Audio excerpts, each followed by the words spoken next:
हरे कृष्णा।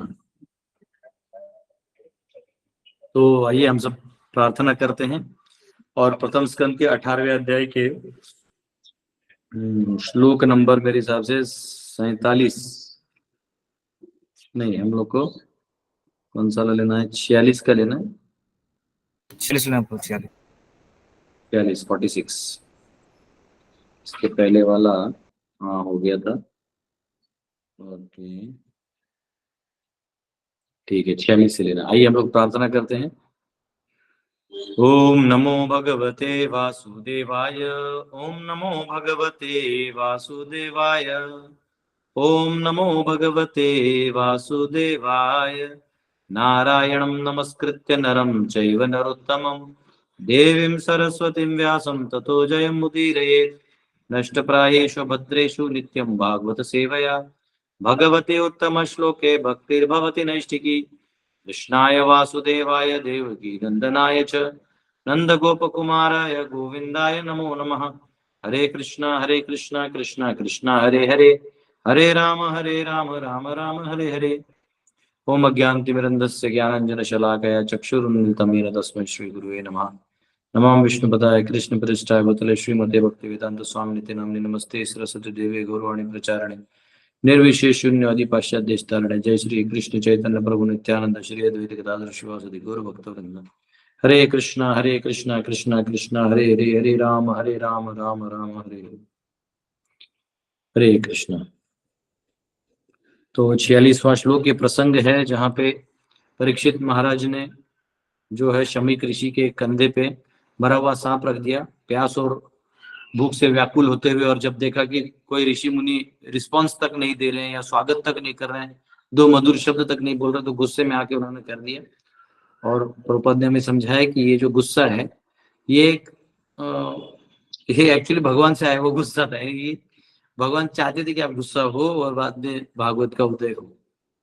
तो ये होने के बाद उनके बेटे को पता चला, उस ब्राह्मण के बेटे को, छोटा बच्चा था, तो उसने अपने दोस्तों के सामने उनको श्राप दे दिया कि वो जो है तक्षक सांप से के डसने से मर जाएगा।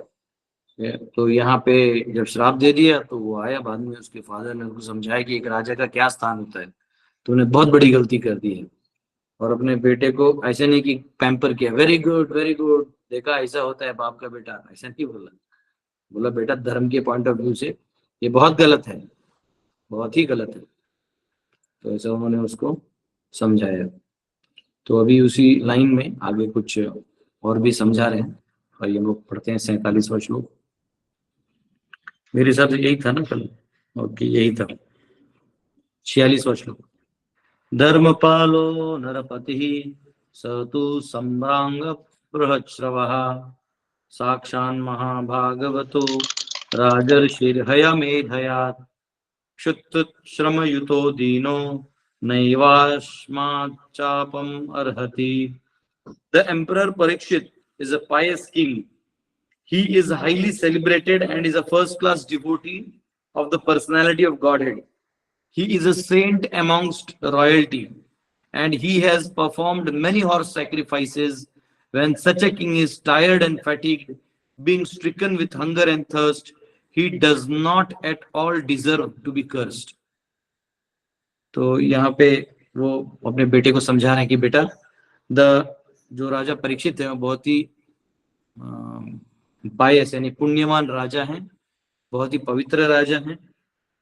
And he is highly celebrated, बहुत ही उनका जो है नाम और ख्याति है, और बहुत बड़े भक्त हैं। किनमें ख्याति है? तो दुनियादारी में नहीं, वो तो प्रजा है, वो तो ऐसी जयकारी करेगी। लेकिन जो भक्त समझते हैं वो ये अच्छी तरह से जानते हैं कि परीक्षित एक महान भक्त है। हाँ, परीक्षित महाराज एक महान भक्त हैं। He is sent amongst royalty, यानी जो रॉयल परिवार है, राजघराना में वो एक संत है। देखिए नॉर्मल जो भक्त बनते हैं तो लोग अप्रिशिएट करते हैं, सराहते हैं कि भक्त बनना इतना आसान नहीं है। यही कपड़ा रोज पहनना भी आसान नहीं है, रोज माला जपना आसान नहीं है। एक दिन माला, 2 दिन माला, 3 दिन एकदम उत्साह में आके सब कर देना, वो सब एक 5-6 दिन का वेव भी रहता है। लेकिन कंसिस्टेंटली अगर आपको करना है तो उतना ग्रेविटी आपके जीवन में होना चाहिए, उतना आपके जीवन में गांभीर्यता होना चाहिए। तो ये जो भक्त हैं, ये जो भक्ति है, तो ये जब राजघराना वाला इतना कर सकता है, तो हम तो साधारण व्यक्ति, हम लोग तो करना ही चाहिए।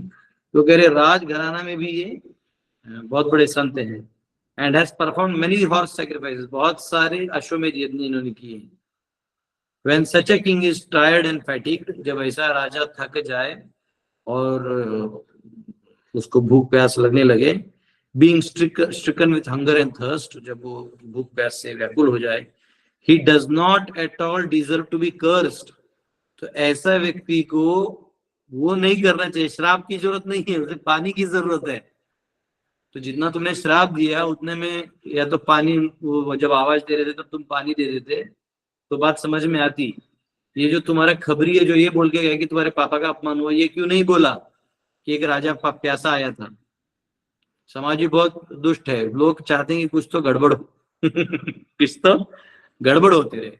वो अच्छा चीज नहीं बताए लेकिन ये चीज बता दी है, तो वहां पे ये जरूरी था। ये यहाँ पे लिखा हुआ है।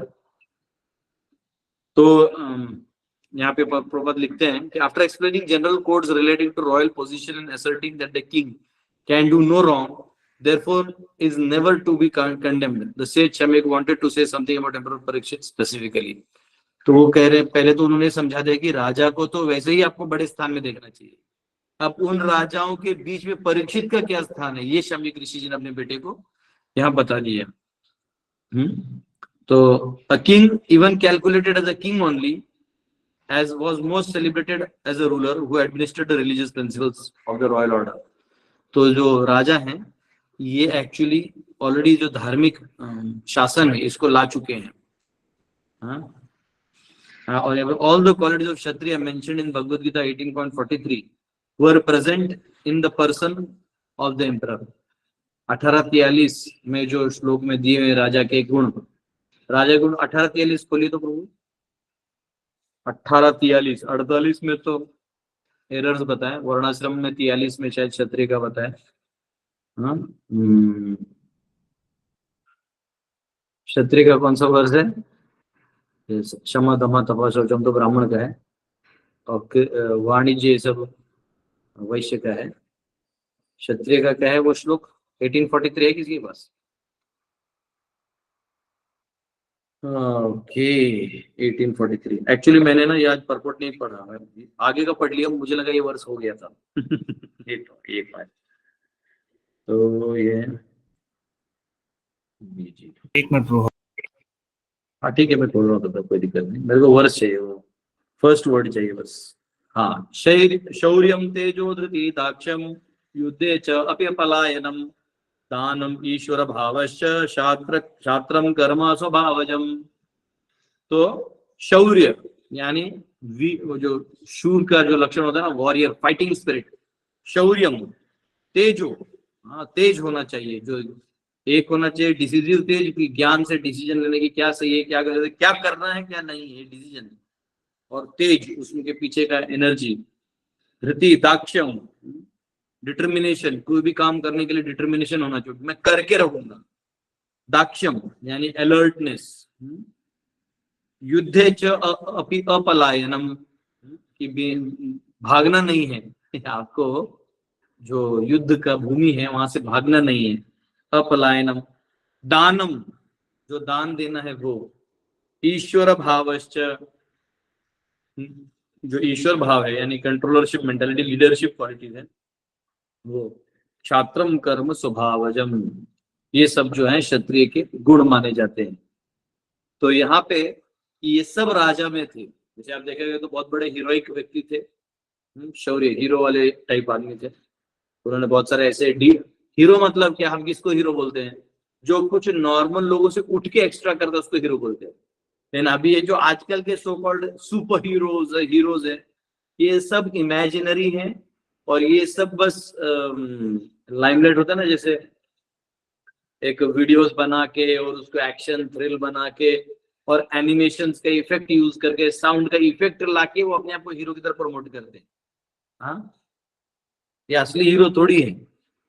सारे हीरो हीरोइन बॉलीवुड स्टार्स, सारे नो जो भी बड़े बड़े सो कॉल्ड गुरुज हैं, सैड गुरुज, वो भी दुखी गुरु लोग भी वहां पर बैठे थे। हाँ, सब सारे मिनिस्टर्स बैठे थे, टॉप रैंक के बैठे थे। लेकिन जो नियति का लिखा हुआ होता है वो कभी बदलता नहीं। हाँ, वो कभी नहीं बदलता।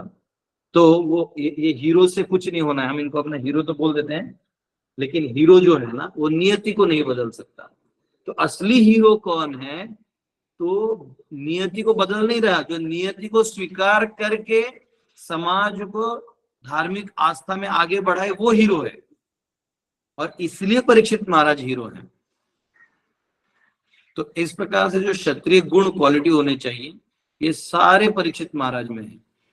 तो एज अ राजा भी उनमें ये है, एज अ राजा भी, फॉरगेट डिवोटी को तो बात हो ही रही है, even normal as a king उनको ये नहीं होना चाहिए था उनके साथ ऐसा। तो ऐसे व्यक्ति को केवल पानी पिलाना था तुम्हें, ये वो समझा रहे हैं। 47वां श्लोक। और यहाँ पे ये भी कहा गया कि शमीक ऋषि thus admitted from all sides that Maharaj Parikshit was cursed most unjustly। मतलब ऐसा नहीं कि इन्होंने बोला बहुत अच्छा बेटा, नहीं, वो आजकल के पापा होते थे ऐसा बोल भी देते, पर इन्होंने क्लियर कहा कि ये जो मेरा बेटा ये गलत है। देखिए, ये भी बहुत बड़ा क्वालिटी है, शमीक ऋषि से भी हमें सीखने लायक है। उन्होंने कभी है ना जस्टिफाई नहीं किया। कई बार लोग क्या करते हैं ना, अपना आत्मचिंतन करने के बजाय वो दूसरों को दोष देने में मजा लेते हैं। यानी जब उन्हें मछली खाना है तो फ्राई करके खा जाएंगे, हाँ, नॉनवेज खाना है तो उसका टांग तोड़ के भूज के खा जाएंगे, हाँ, दूसरों को लूटना है तो अपना बिजनेस का इतना स्ट्रेटेजी रखेंगे कि दूसरों का लुटा हुआ पैसा ले लेंगे। लेकिन जब अपने जीवन में कष्ट आएगा तो उसकी जिम्मेदारी नहीं लेंगे, या उसमें आत्मचिंतन नहीं करेंगे कि हम कहाँ गलत हुए थे, ये कभी आत्मचिंतन नहीं करेंगे।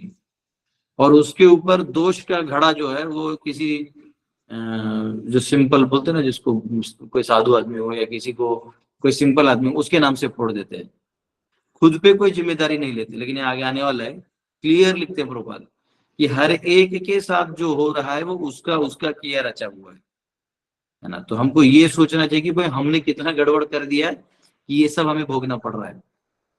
और हर एक को ये विचार आएगा कि भाई इसमें मैंने क्या किया, क्योंकि अभी आपने कुछ बुरा नहीं किया है तो फिर भी हो रहा है, तो अभी आपने क्या बुरा किया। तो ये भले ही आपको कैलकुलेटेड नहीं है, लेकिन आपको ये मालूम होना चाहिए कहीं ना कहीं आप गलत जरूर थे, ये तो स्वीकार करना चाहिए। और ये हम शमीक ऋषि से सीख सकते हैं कि वो स्वीकार कर रहे हैं, अपनी बेटे की उद्दंडता को भी वो अपने पे ले रहे हैं। ये खासियत होती है एक बड़े व्यक्ति की। तो यहाँ पे जो चाइल्डिश एक्शन है बच्चे का, वो although all the brahmanas were aloof from the incident, still for the childish action of the brahmana boy the whole world situation was changed। तो यहाँ ये भी समझने वाली बात है कि तभी कोई वहां ब्राह्मण था नहीं, मतलब ऐसा नहीं कि वहां ब्राह्मण समाज था या किसी ने देख लिया, सीसीटीवी था ना। और बच्चों बच्चों में बोला हुआ चीज था तो इतना सीरियसली बाहर भी नहीं जाता। लेकिन वो नहीं भी था तो भी उन्होंने करेक्ट किया, क्योंकि वो इंग्लिश में कहते हैं ना, integrity is what you do when nobody is watching you. जब कोई आपको नहीं देख रहा है तब आप क्या करते हैं, उसको इंटीग्रिटी कहते हैं। तो आप जब कुछ नहीं कर रहे हैं, दो कोई नहीं देख रहा है तो जो आप कर रहे हैं, यानी वो आपका चरित्र है, जो आपके कोर में है वो चीज। हाँ, आप कैसे हैं, आप पर्सनल हैं, इम्पर्सनल हैं, स्वार्थी हैं। कई बार लोग बाहर से बहुत अच्छा दिखा देते हैं अपने आप को, ओ सो नाइस ऑफ यू, कितना अच्छा लगा आपसे मिलके, ओ हो, और एक्चुअली पीछे प्लान करते हैं कि इसको और कैसे बर्बाद किया जाए। तो इसको हिपोक्रेसी कहते हैं। इंटीग्रिटी है कि आप पीछे जैसे अच्छे हैं, और जो आगे आप अच्छा दिखा रहे हैं वो आप पीछे भी है। जब कोई नहीं है तभी भी आप सामने वाले का हित ही सोच रहे हैं, है ना। तो ये एक साधु का लक्षण होता है। ऑब्वियसली ये बहुत जरूरी है कि जो अंदर वही बाहर, और जो बाहर वही अंदर। तो ये कह रहे हैं कि शमीक ऋषि उस प्रकार से पूरा रिस्पॉन्सिबिलिटी अपने पे लिए। 47वां श्लोक। अपापेषु सभृत्येषु बालकेनापक्व बुद्धिना पापं कृतं तद्भगवान् सर्वात्मा क्षन्तुम् अर्हति। Then the rishi prayed to the all-pervading personality of Godhead to pardon his immature boy who had no intelligence and who committed the great sin of cursing a person who was completely free from all sins, who was subordinate and deserved to be protected. तो यहाँ पे जो राजा जिसकी actually रक्षा होनी चाहिए और जो ये मतलब जो श्राप है वो डिजर्व नहीं करता था, यानी उनके लिए श्राप नहीं था, उनको ये श्राप दिया इस बच्चे ने। तो ऋषि जो है, शमीक ऋषि, वो प्रार्थना कर रहे हैं भगवान से कि ये बच्चा जो है ये अबोध है, ये अज्ञानी है, कृपया करके इसे आप माफ करिए। हाँ, जिसे बिल्कुल ही दिमाग नहीं है और सबसे बड़ा पाप कर दिया इसने श्राप देके। तो प्लीज जो पुण्यवान राजा हैं इनका श्राप देके ये पापी बन गया है, तो कृपया करके आप माफ कर दीजिए। एक्चुअली यहाँ से लेके पूरा परपोर्ट है ना, ये पढ़ने के बाद तो मैंने एक्चुअली वो परपोर्ट नहीं पढ़ पाया था, माफ करिएगा, पर फिर क्लास में पढ़ लिया। लेकिन ये जो परपोर्ट है ना बहुत सुंदर है। प्रभुपाद जी इंट्रिकसी बता रहे हैं कि वैष्णव सोचते कैसे हैं। हाँ, आप ध्यान से देखिए, ये शमीक ऋषि चाहते तो बोलता, अरे जान दो यार, बच्चा है, होता है, वो राजा है, वो समझ के ले लेगा, वो ठीक है, वो तो समझ के ले लेगा। लेकिन भगवान के भक्तों का एक बार कोई अपराध कर दे तो भगवान उसका पीछा नहीं छोड़ते क्योंकि भगवान के भक्त प्रायः कभी एवेंज नहीं करते, रिएक्शन नहीं लेते। हाँ, वो एवेंज नहीं करते, वो अगले वर्ष में शायद वो वर्ड। हाँ, भगवान का भक्त है ना, वो रिवेंज लेने में विश्वास नहीं करता। उसका कारण है कि उसको इसमें इंटरेस्ट ही नहीं होता। वो अपना जो वैल्यूएबल कॉन्शियसनेस है वो भगवान की सेवा में लगा के रखता है। पीछे के चीजों में लगा के रखेगा तो एक समुद्र है, उसका कोई एंड नहीं है। वो एक आएगा, एक का प्रॉब्लम खत्म, दूसरा, फिर दूसरे से तीसरा, तीसरे से चौथा, ऐसे करते करते वो जो प्रॉब्लम जो बढ़ते जाएंगे। ठीक है, तो ये प्रॉब्लम्स बढ़ते जाएंगे बढ़ते जाएंगे, इसका कोई एंड नहीं, और आप सोल्यूशन भी नहीं ला सकते। आप लास्ट में फ्रस्ट्रेट भी हो जाइएगा, और जो अच्छे से आप अपने चेतना को बचा के रखे थे, शांति बना के रखे थे, वो भी बर्बाद हो जाएगी। तो यहाँ पे शमीक ऋषि जो है वो जानते हैं कि मेरे बेटे ने कोई नॉनसेंस बच्चा वाला काम नहीं किया है, इसने अपने पावर का घमंड से राजा को श्राप दिया है, और हमारा राजा भक्त है, तो इसका जो रिएक्शन आएगा तो और इसका सिवाय भगवान के और हम पे कोई और कृपा नहीं कर सकता। इसकी अबोधता को समझते हुए भगवान ही इस चीज को समझ सकते हैं। तो यहाँ कहा गया कि when an offense is done unto the great devotee of the Lord, it is very difficult to overcome the reaction. जो उसके बाद का रिएक्शन है उसको ओवरकम करना ऑलमोस्ट इम्पॉसिबल हो जाता है। तो और ऑब्वियसली इसमें कहा गया कि ब्राह्मण जो है वो ऊपर के कास्ट में आते हैं या ऊपर उनका श्रेणी है, तो इसलिए उनको कभी भी अपने सबऑर्डिनेट्स यानी क्षत्रिय वैश्य इन लोगों को कर्ज नहीं करना चाहिए until वो उसके स्पिरिचुअल एडवांसमेंट के फायदे का हो, उसके भक्ति में प्रगति का हो, तभी उसको ये करना चाहिए। अन्यथा ब्राह्मण को गलती से भी अपने स्वार्थ युक्त पॉइंट ऑफ व्यू से कभी श्राप नहीं देना चाहिए, क्योंकि वो ब्राह्मण को शक्ति होता है कि वो सारा सह सके, है ना। कई बार समाज में मिसअंडरस्टैंडिंग्स हो जाते हैं, हाँ, गैर समझ बोलते मराठी में। तो एक कोई और आपको आपके बारे में कोई उस व्यक्ति का कान कभी भी भर सकता है, किसी का भी, वो आपके बारे में कुछ भी सोच सकता है, लेकिन आप कुछ नहीं, आपको तो मालूम है ना सच्चाई क्या है, इसलिए आपकी तरफ से कर्ज नहीं होता। तो जो वैष्णव है ये कभी किसी को कर्ज नहीं करता। और यहाँ एक प्रॉब्लम क्या है कि इस मूर्ख बालक ने, उस पॉइंट ऑफ व्यू से, मैं फिर मूर्ख बोल के मैं नहीं फंसना चाहता, पर एक स्टडी पॉइंट ऑफ व्यू से इस अबोध बालक ने इतने बड़े व्यक्ति को बोल दिया, मतलब ये इसका कितना अंदर में अभिमान होगा या कितना इसको घमंड होगा। या इसके बैक ऑफ द माइंड ये था कि हाँ ये राजा मुझसे इंडिपेंडेंट है, ये तो हमारे टुकड़ों पे पलते हैं, ये माइंडसेट था। तो शमीक ऋषि ने उसको डांट के उस माइंडसेट को ठीक किया है।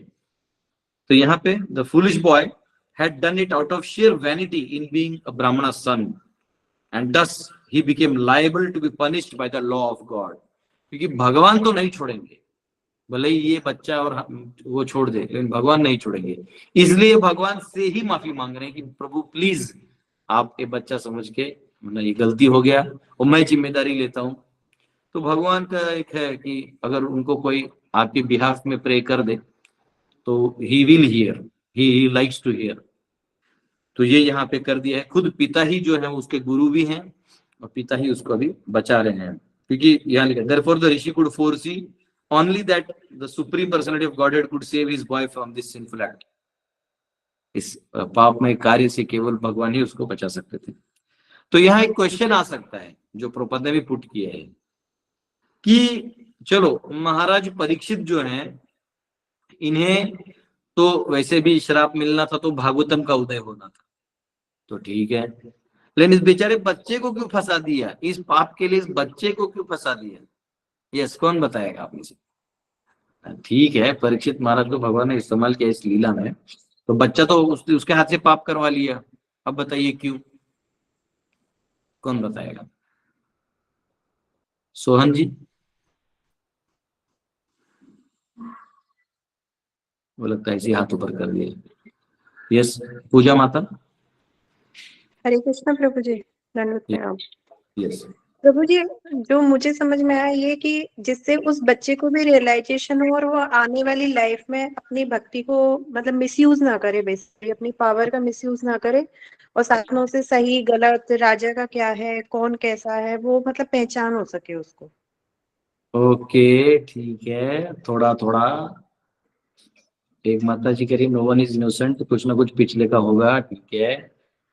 यस रतन जी। जी प्रभु जी, हरे कृष्ण, दंडोत प्रणाम। देखिए यहाँ पे मोह को दर्शाता है प्रभु जी, मोह मोह मोह को दर्शाया गया है। जैसे जैसे कि कोई कितना भी ध्यान में रहे, लेकिन अगर सर्प डालने से ध्यान नहीं भंग हो रहा, लेकिन बच्चे के मुंह से चिल्लाया तो जग गया, तो एक बराबर, ये बात तो सही है। जी। तो नहीं, मैं हमारा सवाल ये है प्रभु जी कि परीक्षित महाराज तो चलो उनको भगवान ने यूज कर लिया ताकि भागवतम आगे आ जाए, 7 दिन हो जाएंगे, सुखदेव गोस्वामी से सुनेंगे, जन कल्याण होगा, आने वाले पूरे कलयुग में कल्याण होगा। लेकिन इस बच्चे का क्या है, चलो ये तो बच्चा था ना, इसको इन्वॉल्व कर लिया उस लीला में, इसके मुंह से भी कर्ज बुलवा दिया, जबकि रेगुलर में बच्चा किसी को कर्ज नहीं करता था, इसके मुंह से भी बुलवा लिया। तो ये क्वेश्चन आ सकता है। यस प्रभा माता। हरे कृष्ण प्रभु जी, दंडवत प्रणाम सभी भक्तों को, आपको भी।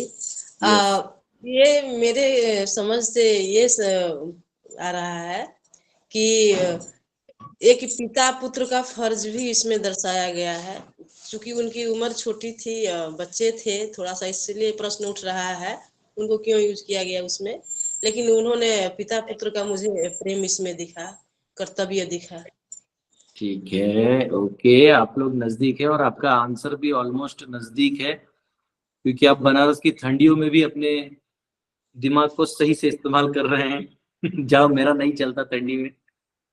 हाँ आपकी कृपा है प्रभु। हाँ, यस, हरे कृष्णा। ये गर्व जी ने आंसर दिया है टाइप करके, वो कह रहे हैं क्योंकि बच्चा जो है ना, ये बच्चा है तो उसकी गलती को जल्दी माफ किया जा सकता है, इसलिए इसमें परीक्षित से भागवतम का भी उदय हो जाएगा और बच्चे को भी माफी मिल जाएगी अन्यथा फिर दो भागवतम हो जाते, एक परीक्षित सुनने वाला था और फिर अगर, और कितना बड़ा महानता है देखिए, परीक्षित चाहते तो उल्टा कर्ज कर सकते थे, लेकिन परीक्षित महाराज कर्ज नहीं किए, वो श्राप नहीं दिए। वो श्राप क्यों देंगे, वो तो वैष्णव है, और बच्चे को क्यों देंगे? उसकी भी तो सम्राट है। हाँ, उसमें भी अगर भगवान ने कुछ घुसा दिया होता तो पता लगे उनके फोर्स से, लेकिन ऐसे एक नॉर्मल राजा नहीं देगा, वो जानते हैं बच्चा है। कई बार होता है ना कि बड़े लोग जो हैं वो कुछ कुछ हो जाता है, कर लेते हैं, तो छोटे बच्चे कुछ कर लेते तो घर वाले बोलते जान दो बच्चा है, तो राजा सम्राट क्यों जाके श्राप देगा उसको? तो इसलिए वो छोटा था, इसका फायदा हो गया। हाँ, एक्चुअली अगर परीक्षित कर्ज कर देते, अगर परीक्षित कर्ज कर देते उल्टा, तो आगे आ रहे परपोर्ट्स में, तो एक्चुअली फिर ये बच जाता बच्चा, मतलब ऐसे ही बच जाता विदाउट इवन, क्योंकि अगर आपने काउंटर कर्ज कर दिया ना, तो आपने जो कर्ज दिया है उसके एक्शन का रिएक्शन अब आपको नहीं मिलेगा, क्योंकि ऑलरेडी इसने दे दिया। जैसे राजा किसी को दंड करता है उसके पापों का, तो फिर उसको अगले जन्म में रिएक्शन नहीं मिलता, तो इसलिए ये ऐसे बच जाता। लेकिन परीक्षित ने कर वापिस जो है श्राप नहीं दिया, इसलिए ये फंस गया था, परंतु बच्चा है इसलिए वो बच गया, ऐसे भी बच गया, और परीक्षित महाराज के माध्यम से भागवत भी आ गया। ठीक है। और परीक्षित महाराज ने बचपन से देखा था कि जो है भगवान ही कर रहे हैं। हर जीव के साथ ये होता है, हर जीव को मालूम है कि उसके साथ जो भी हुआ जीवन में पूरा भगवान का हाथ था। दिन रात भगवान ही आपके आगे पीछे रहते हैं। साधु संत तो चलो वही चीज बता के चले जाते हैं, वही चीज दोहराते हैं, आप लोगों को जगा के जाते हैं। वो एंजाइम का काम करता है, एंजाइम कैटलिस्ट होता है ना, वो कैसे कुछ कोई रिएक्शन को फास्ट कर देता है।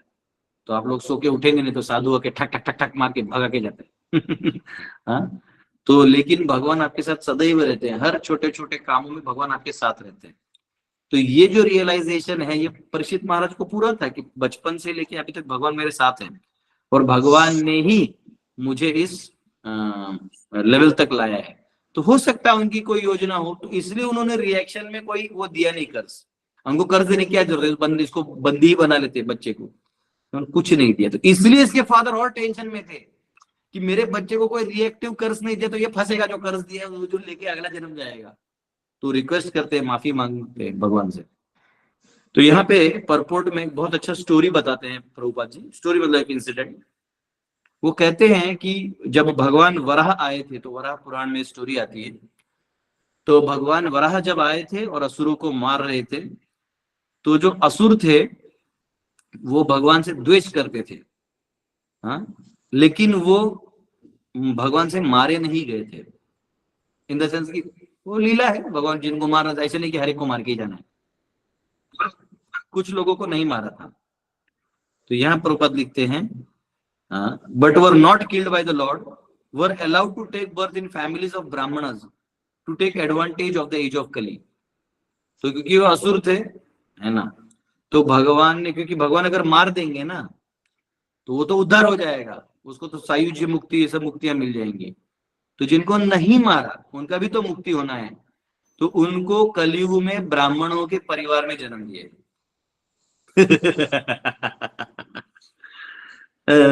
तो ये लोग थोड़े पफ्ड अप हो सकते हैं क्योंकि पिछले लाइफ का माइंडसेट वैसा है ना।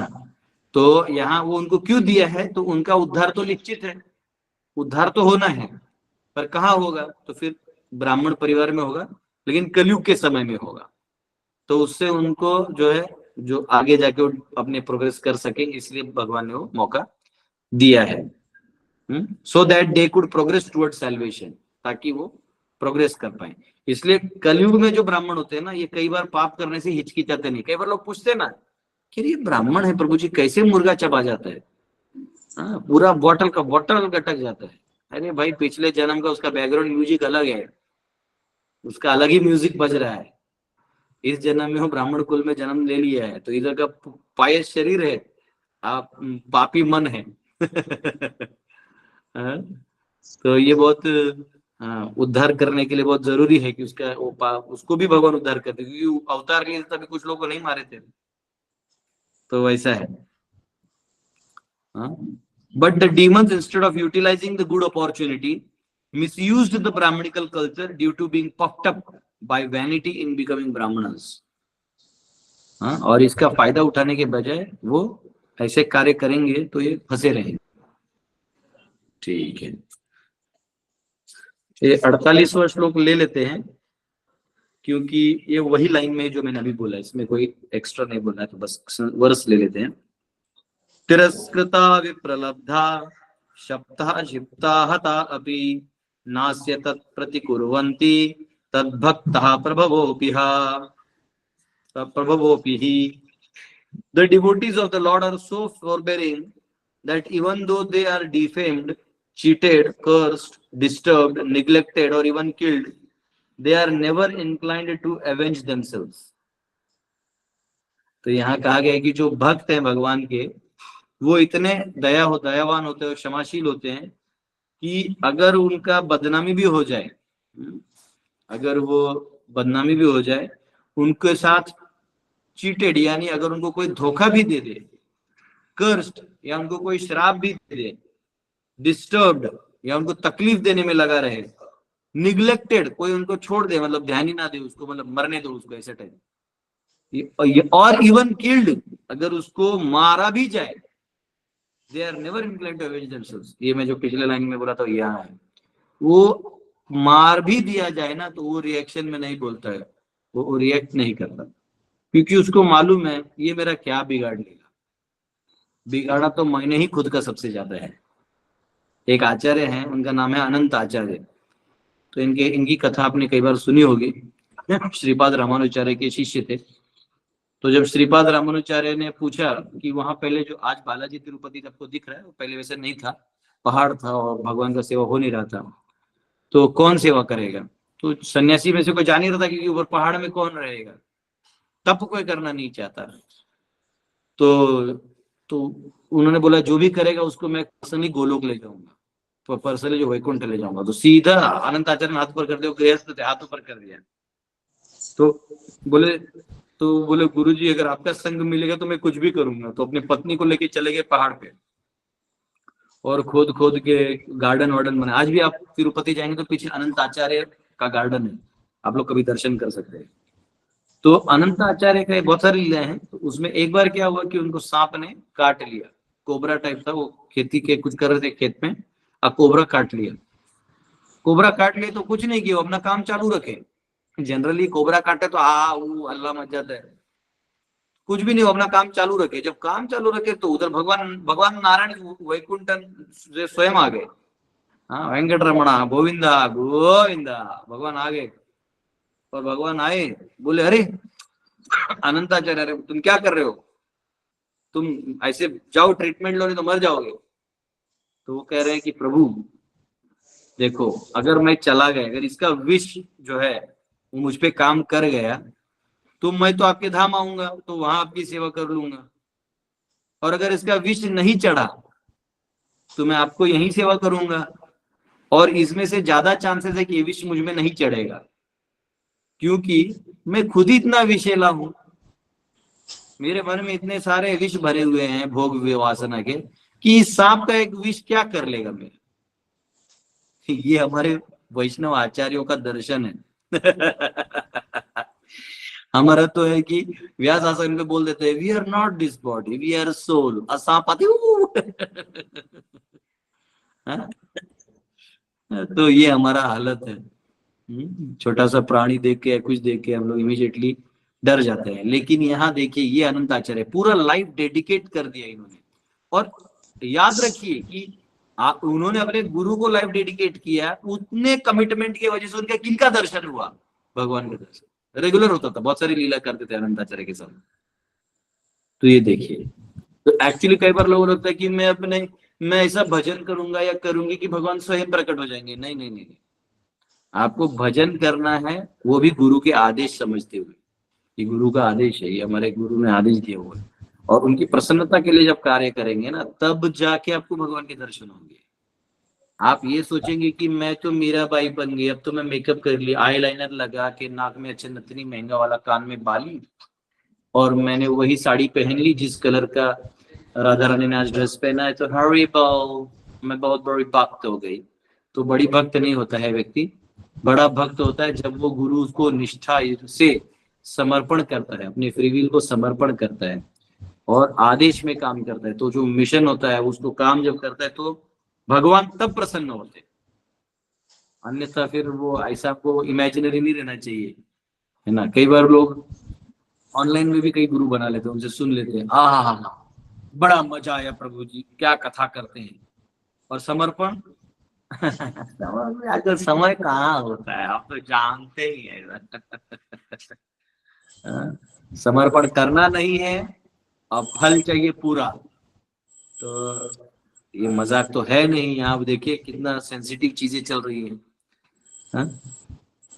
तो यहाँ पे लिखा है परपोर्ट में, शम्मिक ऋषि also knew that the Lord does not forgive a person who has committed offense at the feet of a devotee. ठीक है, तो the Lord can only give direction to take shelter of the devotee. भगवान केवल आपको अंदर से यही बोलेंगे कि जाके माफी मांग लो, ठीक है। He thought within himself that if Maharaj Parikshit would counter curse the boy, he might be saved. तो उनकी सोच ये भी थी कि अगर हो सकता है परीक्षित महाराज ही कर्ज कर दे वापिस तो मेरा बेटा बच जाएगा, लेकिन वैसे हुआ नहीं। लेकिन ऑलरेडी कर्ज नहीं भी दिया इन्होंने और वो बच्चा था, इसलिए वो क्षमा के पात्र भी था। तो यहाँ एक बहुत अच्छा चीज लिखा है, as such devotees are never inclined to counteract personal defamation, curses, negligence etcetera. हाँ, क्योंकि बहुत बार भक्तों को ना तिरस्कृत किया भी जाता है। जैसे कोई मटेरियलिस्टिक फंक्शन है, बहुत बड़ा मटेरियल लोगों का फंक्शन होता है, तो उसमें भक्तों को फेंक दिया जाता है कोने में, चल तो क्या वैल्यू है ये बैरागी बाबा कौन लाए यहाँ पे। हाँ, कई बार मुझे याद है, बोल नहीं सकता, लेकिन जो भी एक मेरे रिलेटिव के शादी में गया, मेरा कॉलर पकड़ लिया था ऐसा, वो भी मैं नहीं जा रहा था, तो किसी एक रिलेटिव ने बोला नहीं प्लीज प्लीज प्लीज करके बुला लेते, बोला चलो ठीक है बुलाया तो मिल के चले जाता हूँ। ऐसा कॉलर पकड़ा, बोले अब भी यहाँ से निकल, तेरा जरूरत नहीं। मैं बोला ऐसा स्वागत तो है तो क्या है वो। अब एक इसमें आदमी कंफ्यूज हो जाता है कि बुलाया है कि नहीं बुलाया है। तो अच्छा, तो और ऊपर से इतना बड़ा फ्रेम भी खरीद के गए थे, तो वो फ्रेम देना है कि नहीं देना है ना। तो ये एक अलग समस्या हो जाता है कई बार, जहाँ बड़ा मटेरियलिस्टिक पार्टी होता है तो वहां वो चाहते कह रहे भक्त लोग को मत बुलाओ, हम यहाँ पे एंजॉय करेंगे। हाँ, कई बार कोई व्यक्ति होता है, वो भक्त होता है और वो गुजर जाता है, और उसका जो बच्चे होते हैं वो अभक्त होते हैं, वो भक्ति वक्ति नहीं मानते, तो हम लोग तो करताल लेके जाते हैं, लेकिन पता नहीं चलता कि बजाना है कि नहीं बजाना है, क्योंकि जो सुनने वाला था वो तो चला गया, उसके नाम पे करने तो ये करने देगा कि नहीं देगा। तो कई बार ऐसे टाइम ना वो लोग डायरेक्टली इंडिकेट करते हैं तो भागा गया से। तो भक्त जानता है, फिर अंदर से प्रे करता है ना, अंदर से प्रे करता है। तो पॉइंट क्या है कि ये सब होने के बावजूद भी एक डिवोटी जो है ना, वो कभी किसी का अहित नहीं चाहता। हाँ, तितिक्षवः कारुणिकः साधवः साधुभूषणः, कि वो जो है अजात शत्रवः शांता, वो अजात शत्रु है, वो अपने मन में कोई शत्रु नहीं पालता, क्योंकि वो जानता है। तो यहाँ पे जो परीक्षित महाराज से ये अपेक्षित था कि ये देगा, उल्टा कर्ज करेंगे, लेकिन ये वैसे थे नहीं, इन्होंने ऐसे किया नहीं। तो ये यहाँ पे है, बाकी तो वही चीज है जो मैंने बताया, वही चीज लैंग्वेज पकड़। अगला वर्ष हम लोग कल लेंगे 49।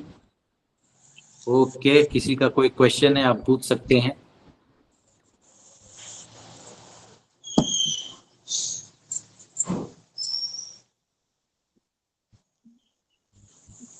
ओके, आज सब ज्ञानी हो गए हैं। अच्छा, वाहन जी को क्वेश्चन है। यस प्रभु जी।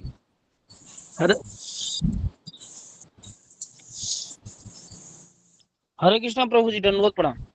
बोलिए प्रभु जी, वो आप बोले थे वो भेजने के लिए आचार्य ट्रेनिंग वाला वो शेड्यूल भेजे नहीं वो प्रभु जी। भेजेंगे, आज भेजता हूँ मैं, आज भेजता हूँ मैं, थोड़ा बिजी हो जाता है, आज भेजता हूँ सबको। ठीक है, हरे कृष्णा, दंडवत। शिवानंद जी। हरे कृष्णा प्रभु जी, दंडवत प्रणाम। यस प्रभु जी, आपने बोले थे कि मतलब जो भगवान जिन असुरों को तो उनको मारते थे, तो वो नहीं मारते थे तो उनको ब्राह्मण जन्म दे देते थे जिन असुरों को। तो प्रभु जी, जो कुरुक्षेत्र में जो भगवान बोलते हैं कि जो उनका सुदर्शन जाके महाभारत में सबको मार के आया, तो प्रभु जी उनका क्या हुआ होगा, जो कुरुक्षेत्र में जो सबको मारा होगा?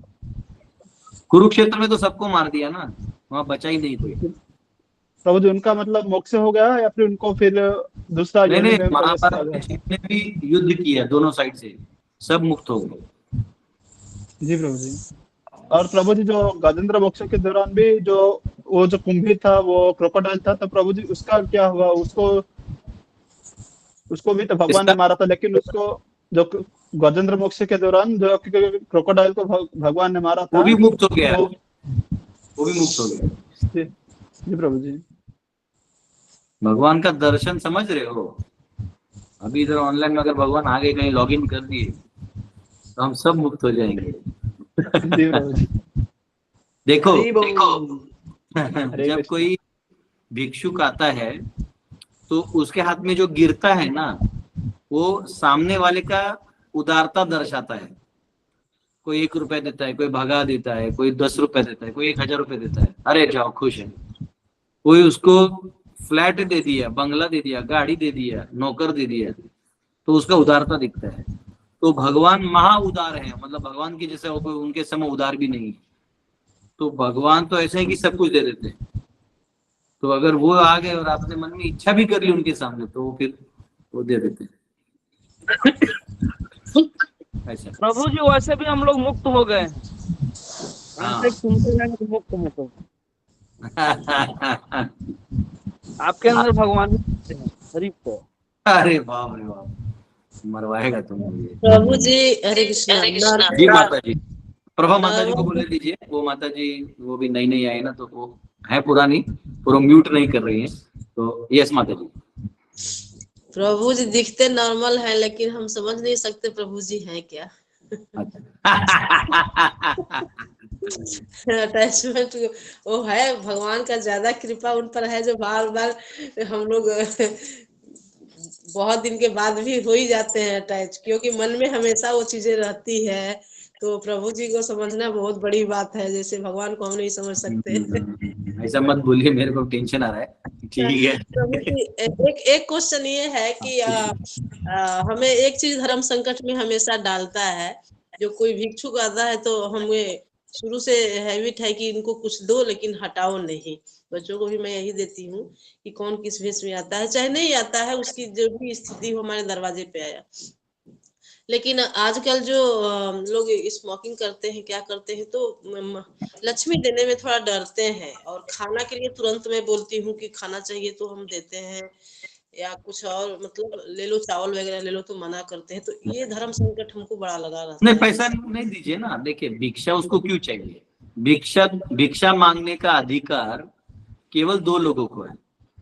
एक जो सन्यासी है, वो आता है ताकि आपका उद्धार करे, वो आपसे लेता भी है ताकि आपका मन जो है उसमें लगा रहे, धर्म में, इसलिए वो लेता है, और वो फिर किसी और को दे देता है, आपसे लेने के लिए नहीं आता है वो। दूसरा है ब्राह्मण, उसको भी भिक्षा मांगने का अधिकार है 5 घरों में। वो 5 घरों में भिक्षा मांग सकता है, और फिर वो जो मिले उसमें संतुष्ट होना पड़ेगा उसको। ठीक है, तो उसमें वो नहीं रहता कि उसके बाद मांगे। तो वो है, सन्यासी किसी भी घर में जा सकते हैं, नहीं भी जा सकते, आयाचक हो सकते हैं, उसके ऊपर है। ये दोनों को कर्म नहीं लगता है मांगने पे, यानी उसको किसी ने कुछ दे दिया तो कर्म नहीं लगता।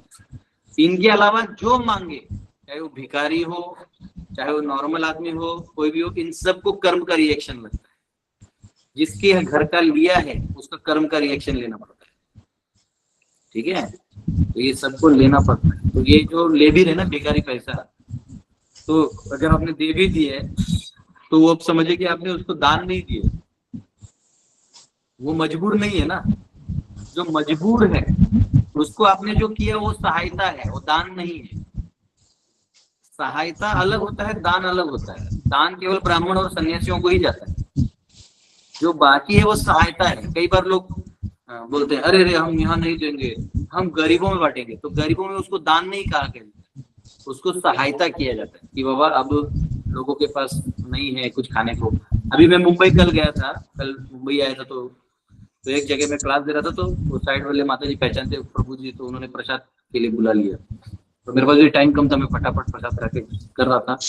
तो उन्होंने बोला कि प्रभु जी हम लोग हर कार्तिक मास में, हाँ वो एक्चुअली मुझे एक 502 नोट दिया, 1000 रुपए दिए। तो बोला अरे माता जी प्रसाद आपने दे ही दिए, कोई जरूरत नहीं। बोले नहीं प्रभु जी, हम कार्तिक में ना दान करते हैं, लेकिन अब अन्नदान करने का हमारा कल्चर है, लेकिन यहाँ पे कोई अन्नदान लेने लायक है ही नहीं, सब खा रहे हैं, सब भिखारी भी रेलवे स्टेशन में फुटपाथ पे खा पी के मोटे हैं, तो दान करे किसको?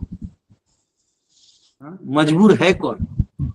खाना तो सरकार खिला ही रही है, लेबर काम करवा के। तो क्वेश्चन है कि दान किसको किया है? तो बोले ऐसे तो हम दे देंगे, फिर तो वही है कि किसमें इस्तेमाल करेगा पता नहीं। तो दान जो है वो केवल सन्यासी को करें या ब्राह्मण को करें, मतलब ऑब्वियसली गुरु इसी में आ जाते हैं, गुरु इत्यादि, इनको दान करें। या कोई धार्मिक अनुष्ठान है, सामाजिक कार्य है जिसमें धार्मिक अनुष्ठान हो रहा है, मंदिर बन रहा है या कोई फेस्टिवल मनाया जा रहा है जो जिसमें धार्मिक कार्य हो रहा है, प्रसाद बांटने वाला है, उसमें करें। इसके अलावा वो दान नहीं गिना जाए, इसके अलावा उसको सहायता केंद्र कहा जाता है ना। तो सहायता अलग हो गया, उसका पुण्य मिलेगा, लेकिन दान धार्मिक रूप से आपको उसका रिफ्लेक्शन आएगा, उसका रिएक्शन अलग आएगा। तो इसलिए दान का अलग रखें और सहायता अलग। तो आपके पास कोई आ रहा है, अगर उसको खाना नहीं चाहिए तो आ क्यों रहा है? पॉइंट है वो आ क्यों रहा है आपके पास, जब उसको खाना नहीं है। और अगर वो साधु है तो फिर वो गिनता नहीं, ब्राह्मण और सन्यासी कभी नहीं गिनता। आपने जो दिया उसको यूज कर लेगा, आपने जो दे दिया ना उसको यूज कर लेगा। वो ये नहीं देखेगा कि आपने क्या दिया, वो इतना ही देखेगा कि ये है तो रख लेगा, और नहीं जरूरी तो बोलेगा भाई ये हम कहीं रख नहीं पाएंगे, वो चला जाएगा।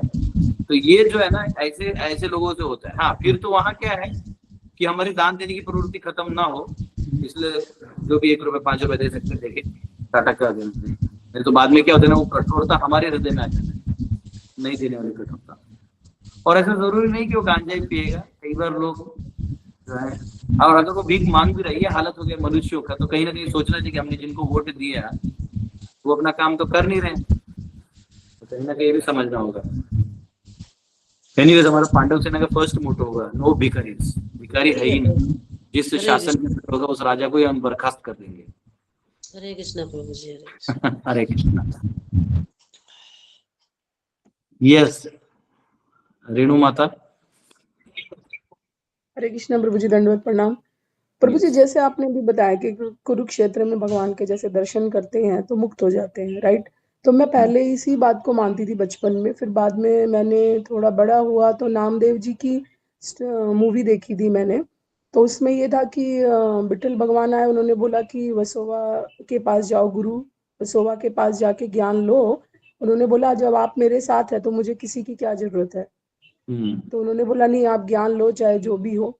तो प्रभु जी ये कुछ समझ में नहीं आता, कई लोग बोलते हैं भगवान फिर भी मिल जाते हैं, गुरु सच्चा नहीं मिलता, गुरु से ज्ञान मिलने के बाद ही आपकी क्लियरिटी होती है, भगवान का दर्शन मायने, जैसे रामकृष्ण परमहंस में भी, वो तो चलो काली माँ का था, लेकिन मैंने कई इंसिडेंट में ये बात सुनी, इसको क्लियर कीजिए ना प्रभु जी।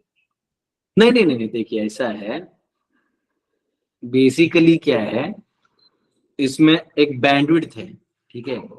एक है कि गुरु को बिल्कुल ही नहीं मानना, बात समझिए, बिल्कुल नहीं, मैं अकेले पे कर लूंगा, ये मेंटालिटी जो है ये फेल्योर है। दूसरा है कि आप गुरु खोज रहे हैं, कर रहे हैं, और उसके प्रोसेस में आपको प्रोसेस मिल गया, आपने कर लिया और भगवान के दर्शन हो गए, तो कहीं ना कहीं भगवान आपके गुरु बन गए, एक तरह से भगवान आपको हेल्प कर दिए, तो वो एक अलग केस है। वो आप जो कह रहे हैं वो ये वाला केस है, वो भक्ति वाला केस है। लेकिन हम उसकी बात कर रहे हैं जो कई बार गुरु को ही नहीं मानता, वो सेंटी में रहता है कि मैं ही सब कर लूंगा, तो ये गलत है। मैं कर लूंगा नहीं, अगर भगवान को देना है तो बीच में आपको डायरेक्ट दे देंगे, वो अलग चीज है, ठीक है। लेकिन यहाँ जैसे अजामिल को दे दिया, उसने पहले 20 साल सेवा किया था, तो उसका फलभूत अंत में भगवान एक बार नारायण बोलने पे दूध बेच लिया, उसको बचा लिया, वो अलग चीज है। लेकिन एक प्रोसेस में वो ये कभी नहीं बोला कि मैं खोज लूंगा, ऐसा नहीं बोला था। तो मैं खोज लूंगा बोले तो फंस जाएगा। तो हमें प्रामाणिक होना चाहिए, ठीक है। उसमें हमको कोई ठग लोग मिलेंगे, झूठे लोग मिलेंगे, है ना, ऐसे लोग मिलेंगे हमको, उसमें हम कुछ कर नहीं सकते। तो ये इंपॉर्टेंट है कि हम ये मोड में ना रहे। बाकी ये तो भगवान की कृपा से, जैसे आपको बताया मैंने, पुंडलिक था, उसके पहले माता पिता को बहुत हंसता था, उपहास करता था, ये कैसे भक्त हैं। बाद में वो खुद ही सीरियस हो गया, तो वो उनको ही गुरु बना लिया। तो उसके माता पिता इतने भी बड़े भक्त नहीं थे, लेकिन दर्शन के लिए भगवान पुंडलिक क्या है कि वो इतना बड़ा भक्त है। तो ये इंपॉर्टेंट है।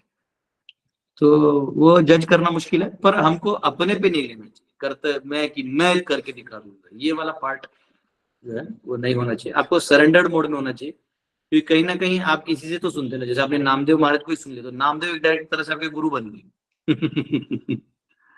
बात समझे? क्या प्रभु जी लास्ट में आपने नामदेव जी का क्या बोला?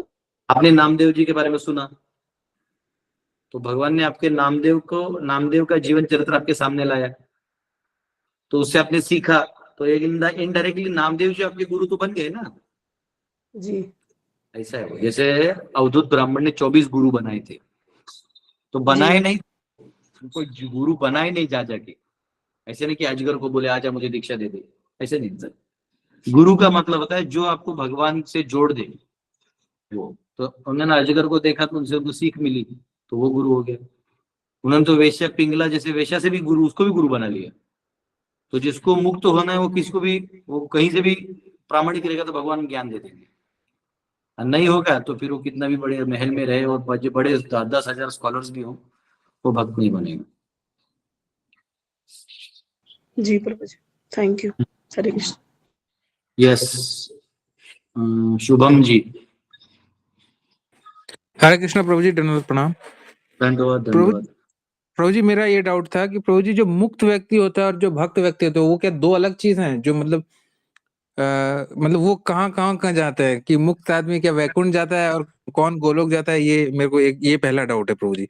दूसरा डाउट ये है कि क्या प्रभु जी मुक्त होने के बाद या फिर भक्त बनने के बाद या फिर वैकुंठ अब्लिक गोलोक में जाने के बाद क्या फॉल डाउन पॉसिबल है? ये दो क्वेश्चन है प्रभु जी। भुक्ति मुक्ति सिद्धि कामी सकले अशांत, कृष्ण भक्त निष्काम अतएव शांत।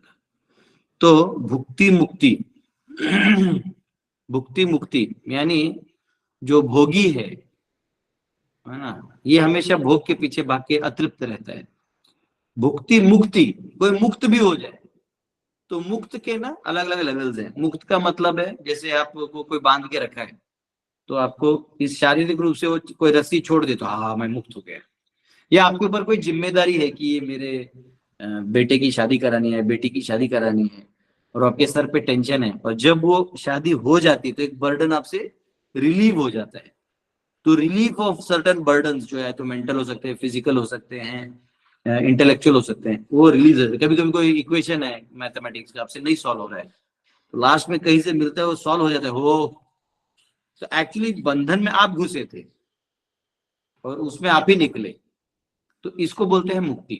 तो मुक्ति अलग अलग प्रकार के होते हैं, शारीरिक, मानसिक, है ना। लेकिन आध्यात्मिक जब होता है उसको बोलते हैं मोक्ष।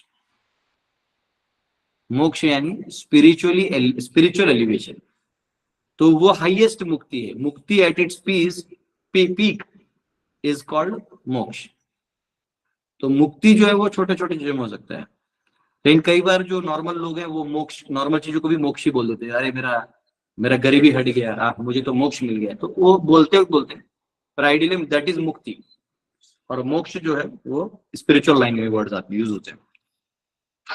तो जो व्यक्ति, ये जो मुक्ति है ये वैरायटी होती है। तो जो हाईएस्ट मुक्ति होती है नॉर्मल, इवन आध्यात्मिक में भी, वो तो है कि इटरनली भगवान के चरणों में पहुंच जाना, वैकुंठों में। उसके लोअर होता है ब्रह्म में विलीन होना। उससे लोअर होता है कि इस शरीर का त्याग करके अपनी चेतना को अलिप्त बना के रखना।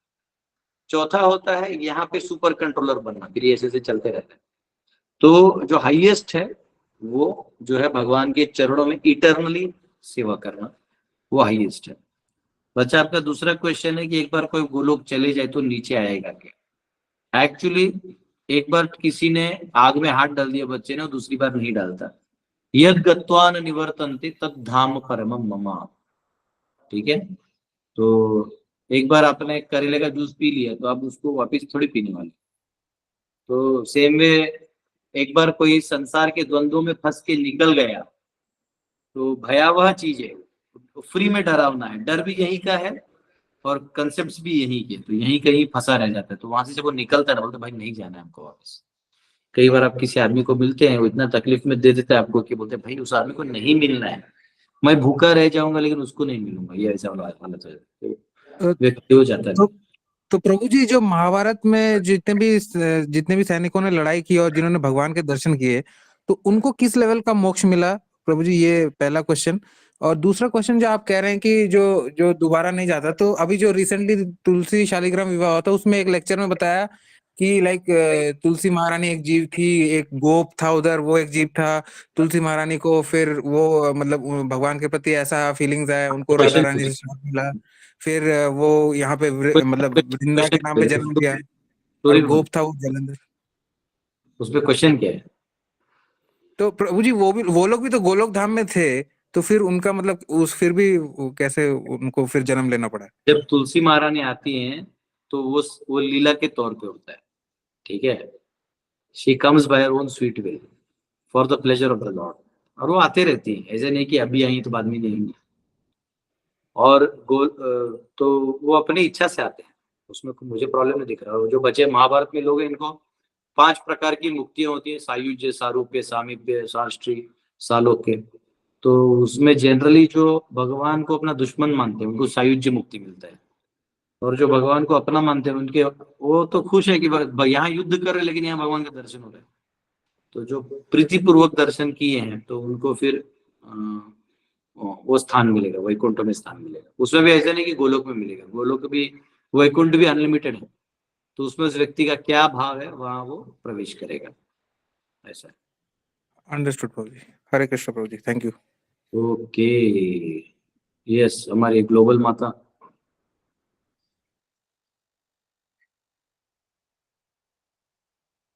हरे कृष्ण प्रभु जी। यस, हरे कृष्ण। जैसे कि महाभारत में भगवान स्वयं आए तो सबको मुक्ति मिल गया, तो अभी हमारे मंदिर में जो भगवान है, हमारे घर में जो भगवान है, और वो महाभारत में जो भगवान, तो उसमें डिफरेंस है क्या? क्या हमको मुक्ति नहीं मिलेगा उनका दर्शन करके?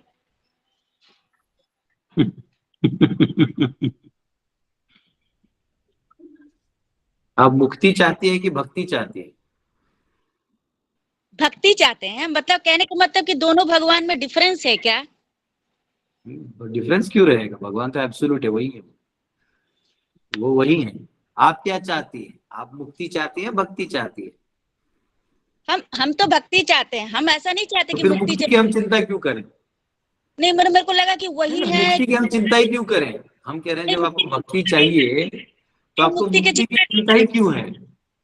नहीं, मुक्ति का चिंता है ही नहीं मेरे को थोड़ा सा भी। छोड़ दीजिए, फिर मेरा समय क्यों वेस्ट कर रहे हैं? ये मेरे गलती से कहने का भगवान वही है या थोड़ा सा कम पावर है? पावर कम ऊपर कैसे हो सकता है? थोड़ा कम पावर कैसे हो जाएगा? या तो उधर पावर है या नहीं है, तो कम ऊपर नीचे कैसे हो जाएगा बताइए? आप बता रहे थे ना भगवान स्वयं आए, तो जो हमारे घर में भगवान है, मंदिर में, वो भगवान स्वयं ही है ना, पूरे तो है, कौन नहीं बोला आपको? नहीं, हम कंफर्म कर रहे थे। अंडांतरस्थ परमाणु चयांतरस्थम, हर कण कण में भगवान है, लेकिन क्या आप उनको उतना प्रेम कर रहे हैं? वो क्वेश्चन। प्रेम तो उतना ही है प्रभु जी, प्रेम में कोई क्या लोड है? फिर चलेंगे गोलोक। मुक्ति क्यों चाहिए? हम लोग को तो भक्ति चाहिए। मम जन्मनीश्वरे भवतात भक्तिर अहेतुकी त्वयि। हे प्रभु, मुझे जन्म जन्मांतर अपनी सेवा में रखिए, है ना? ये भाव में हमें भजन करना है, ठीक है? यस, सुनंदा माता जी।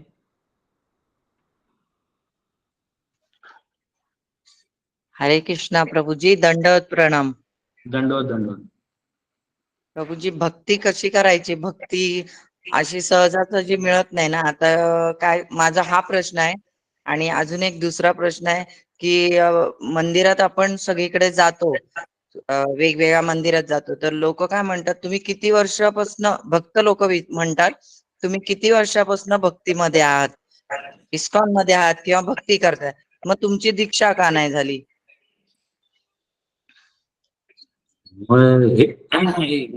माता जी पूछ रहे हैं कि भक्ति कैसे करना है, तो इतना सारा लेक्चर उसी के लिए दिया है, वो आपको मालूम है भक्ति कैसे करना है, वो आप लोग टाइम पास के लिए पूछते रहते हैं।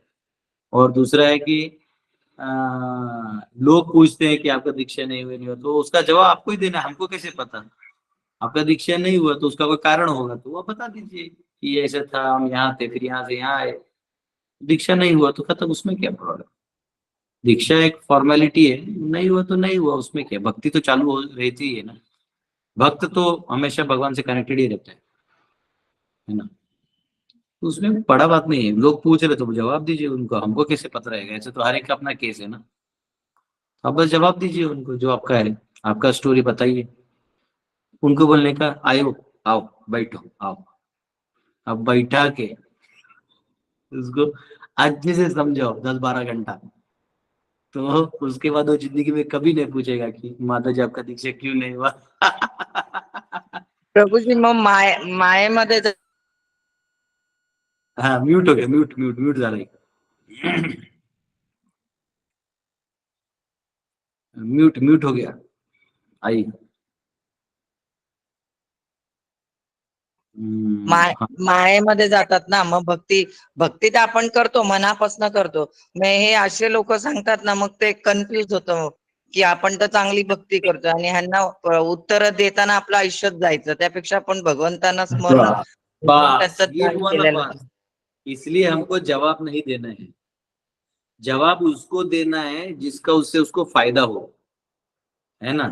एक तोंडाच्या वाफा म्हणतात, मुंह का भाप छोड़ने वाले लोग बहुत होते हैं, जो कुछ भी लोग एंगेज करके रखना चाहते हैं।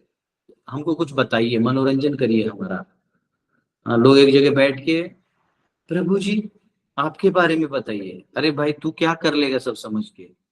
मैं मेरा जिंदगी खुद नहीं समझा, तू क्या समझेगा? बराबर है। जब अपना जिंदगी हमको खुद नहीं समझ में आया तो हम दूसरों को समझाएंगे क्या? और समझाने के बाद उसको क्या समझ में आएगा? वो तो खुद ही उलझा हुआ है। ये तो ऐसा हुआ कि पानी में डूब रहा है, कोई बोलता है कि सर आप कैसे डूबे? अबे नालायक तू भी डूब रहा है, दोनों मिलके बचते हैं, तू क्या कर रहा है? तो क्या, वो कोई फायदा नहीं, उतना लोड मत लीजिए, ठीक है? धन्यवाद प्रभु। श्रवण जी।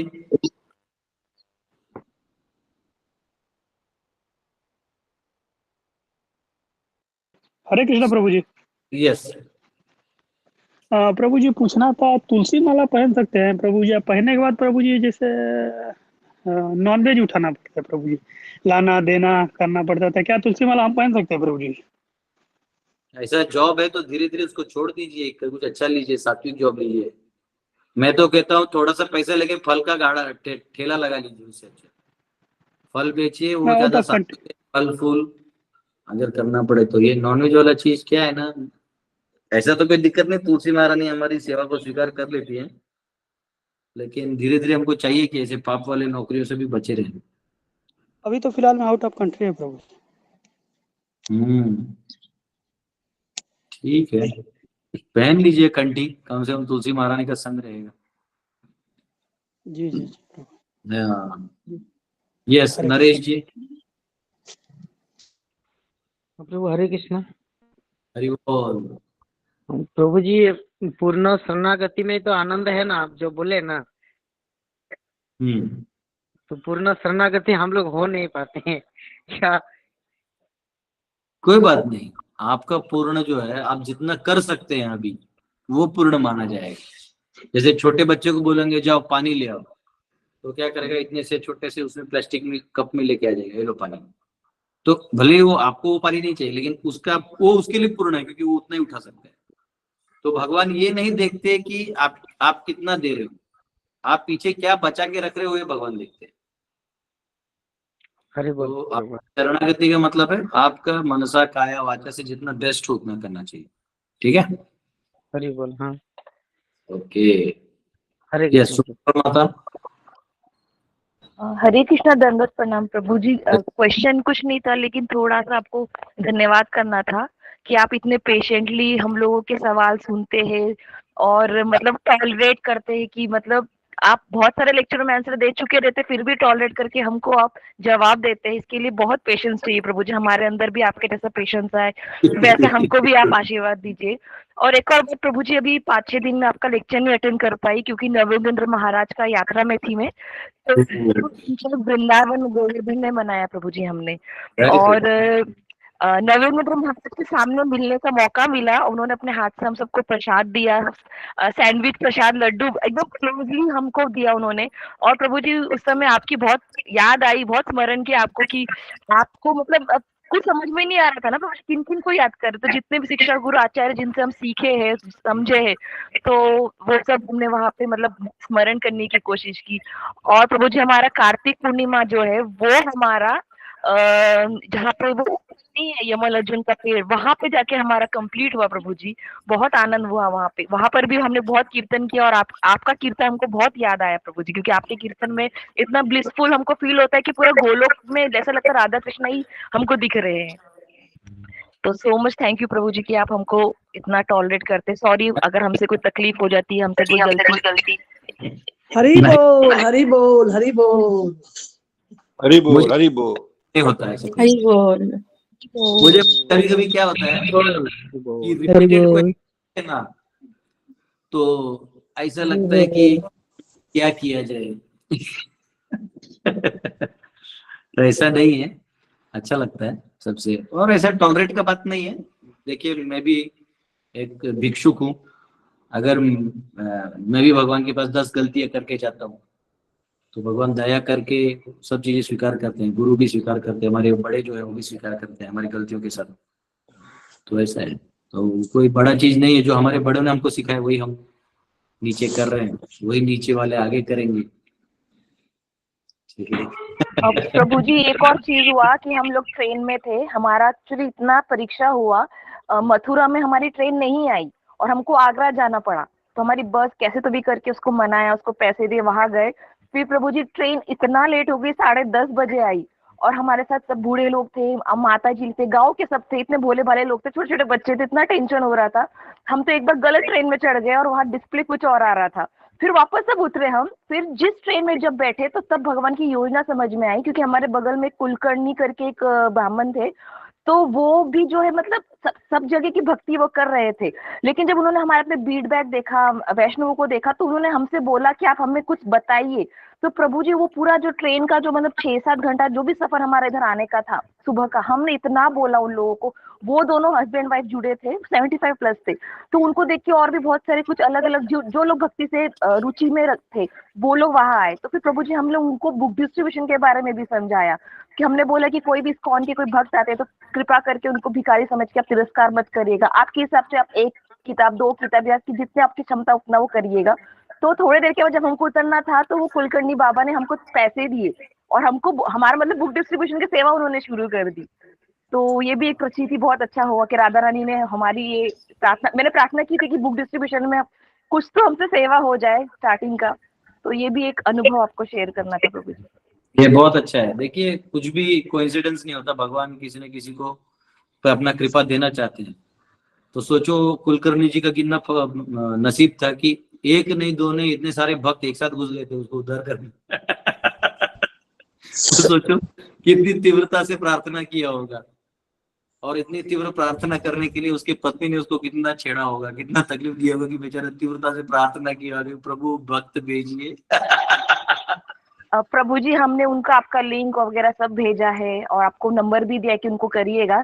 बहुत अच्छे हैं प्रभु जी वो, आप उनसे पर्सनली भी बात करेंगे तो बहुत अच्छा लगेगा। औरंगाबाद के उधर है अभी, तो जालना के है वो। तो मुझे इतना डिटेल मराठी समझता नहीं है, लेकिन इतना सारा वो ज्ञानेश्वर महाराज नामदेव उनके भी बता रहे थे। और उनकी पूरी परिवार ही प्रभु जी पूरे मतलब भक्त है। उनकी जो पत्नियां हैं मतलब उनको फिर वो वर्णाश्रम का हमने बताया जैसे आपने हमको बताया था, तो वो भी बोले कि मैं भी अपने जो बहू है हमारे वो बहुत पढ़े लिखे, लेकिन उनसे हमने जॉब नहीं करने बोला और वो लोग भी वैसे ही आज्ञाकारी बने, हमारे पुत्र वगैरह सब वैसे ही जा रहे। तो मुझे इसलिए बहुत फील हुआ कि इनको हम जितना बोल सके उतना बताए और उन्होंने उतना कैप्चर भी किया। तो वो बहुत आनंद लगा प्रभु जी। बस आपका स्मरण करते हुए सब किया प्रभु जी। बोलते हैं ना कि सीनियर्स का करो, प्रभुपाद को, मेरे गुरु महाराज सारे जितने सीनियर है, तभी मैं इतना बोल पाई। वो मुझे बोल रहे थे माता जी ये तो लीडर है, लीडर। मैंने हम लीडर नहीं, हमारे लीडर गदाधर प्रभु जी है। उनका लेक्चर सुन सुन के हम आपको बोल पा रहे, नहीं तो हमारी कोई क्षमता नहीं है। हरे कृष्णा, दंडवत प्रणाम। जहाँ भी है अच्छे से प्रचार करिए, जो भी मिलता है उसको अपनी तरफ से हृदय से सत्य बताने का एक अलग शक्ति है। भगवान बोलते हैं among all the logics I am the conclusive truth, मैं वो परम सत्य हूँ।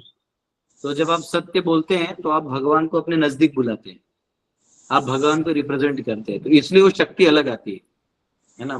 इसलिए वो आनंद का जो भंडार है वो आपके अंदर से खुल जाता है। वो भले उसका क्रेडिट आप इधर उधर दे देते हैं हम जैसों को, लेकिन एक्चुअली वो आपके अंदर है।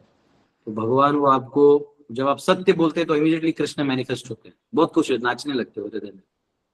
तो ये ऐसे ही प्रचार करते रहिए। हरे हरे कृष्ण प्रभु। यस प्रभु जी हम लोग वृंदावन गए थे ना, तो उद्धव कुंड में आप ये जो गाए थे ना हरे कृष्ण महामंत्र, हरे कृष्ण प्रभु जी एकदम मैंने आप, और फिर उसके बाद जो कथा किए विरह का, वो उस टाइम का भाव बहुत अच्छा हमको लगता है, बहुत याद करते हैं प्रभु जी। आपका कीर्तन कर रहे थे ना आप, मतलब एकदम अलग ही लग रहा था प्रभु जी वो। अरे ये सब बचा के रखो, मेरे बर्थडे के दिन बोलना, अभी छोड़ दो बेटे को।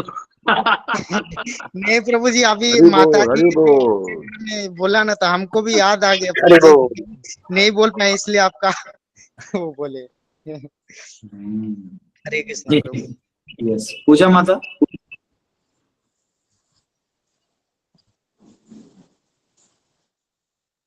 हरे कृष्णा प्रभु जी। हाँ यस।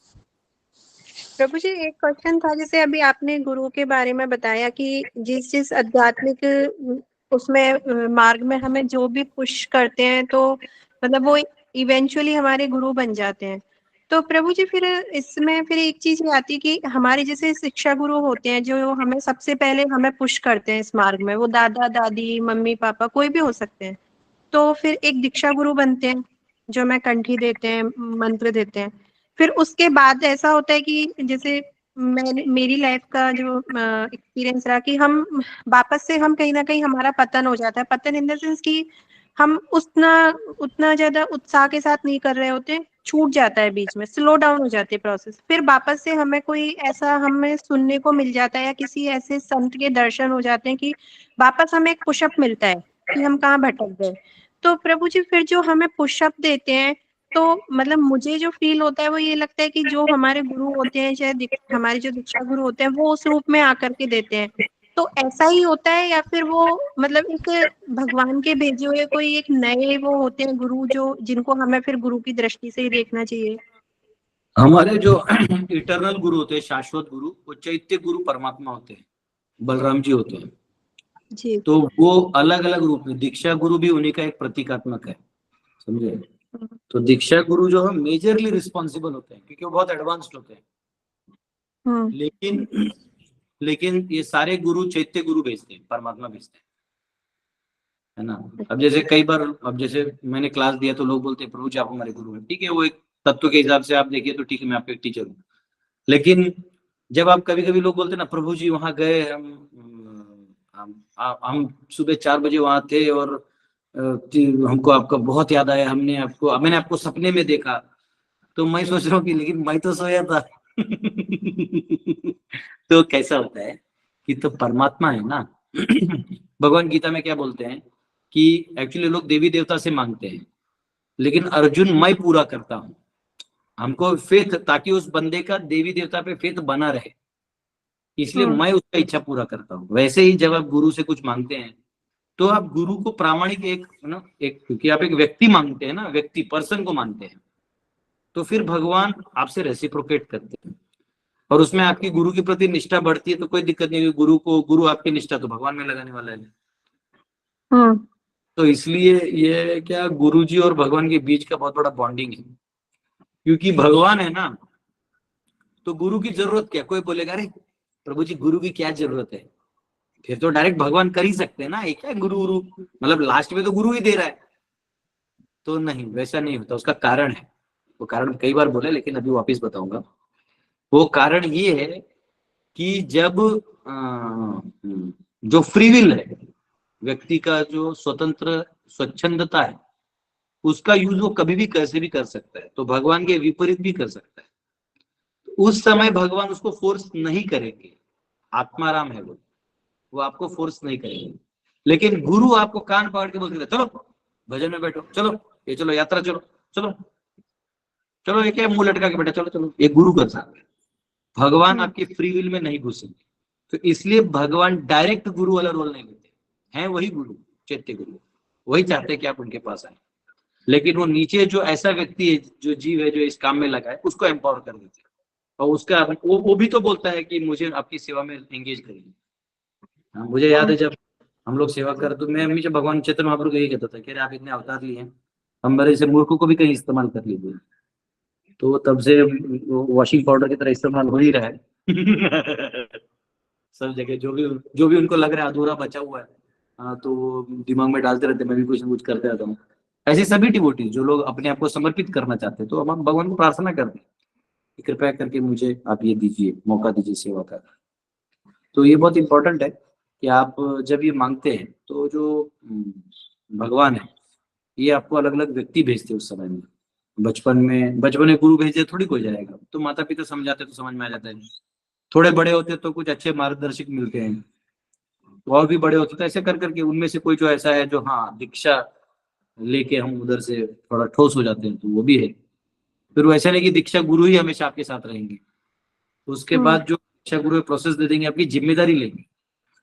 जैसे आप स्त्री हैं तो आपका पति ने जिम्मेदारी ली सामाजिक रूप से, कल आपने खाना नहीं खाया तो उसका मेजर जो ठिकरा है वो आपके पति पे फोड़ा जाएगा कि ये बच्ची क्यों नहीं खाई। लेकिन आपको खाना हर कोई खिला सकता है, तो जिम्मेदारी एक की होती है, लेकिन भोजन आपको कहीं से आ सकता है। वैसे आपको संभालने की जिम्मेदारी सबकी है, लेकिन पति ऑफिशियल है। वैसे आपकी आध्यात्मिक जिम्मेदारी सबकी है, माता पिता, गुरु, भाई, साधु जन, सबका वो सेवा है। लेकिन जिम्मेदारी दीक्षा गुरु की होती है और नेचुरली उसको पूरा करने की शक्ति फिर भगवान देते हैं।